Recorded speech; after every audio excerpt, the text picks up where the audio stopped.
There's something that sets the Jaguars apart from every other team in the NFL. They are the only team in the league since their inception in 1995 not to build a new stadium or undergo a major renovation. Which begs the question, how long before an actual pitch for the stadium of the future to the city of Jacksonville is made?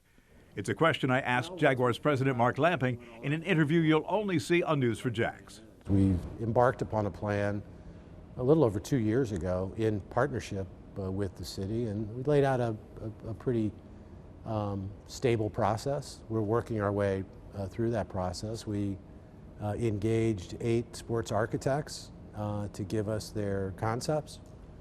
We received preliminary responses on that just a couple weeks ago, so things are starting to come together. But again, we don't know what we're going to build, and we don't know what it's going to cost, and until we know that, there's really not a lot to talk about. Fans were recently sent a survey asking them to compile a wish list of things they'd like to see in a stadium makeover. On that list, our fans want to see shade on the seats, not surprising. They'd like it to be easier to get around the stadium in terms of the vertical transportation to get from level to level. They'd like the concourses to be wider so they don't feel quite as crowded.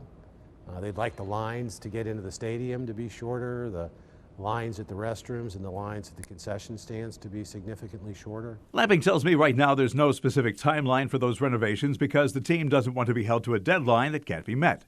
But he's happy with the progress. The Jags lease with the city runs through the end of the 2029 season, and one of the big looming questions is whether or not they're going to have a renovated stadium by that time. The team is looking to Buffalo as a barometer for costs. It, like Jacksonville, is a smaller football market and recently reached a deal to build a new stadium. Some estimates put a stadium makeover here along the banks of the St. Johns River at $600 to $800 million. To be determined is the equation for how much the Jaguars pay and how much of the cost the city shoulders. Hard to answer. I can tell you this, we've got construction going on over my right shoulder right here. We've got a lot of planning work going on across the street. And when people tell you that construction costs are going through the roof, they are. So, until you know what you're building, it's really hard to put a number on it. And again, if we're looking at not knowing what the cost is, it's really difficult to suggest what the city should do or what the city can justify, and equally difficult to have the team say what they can do.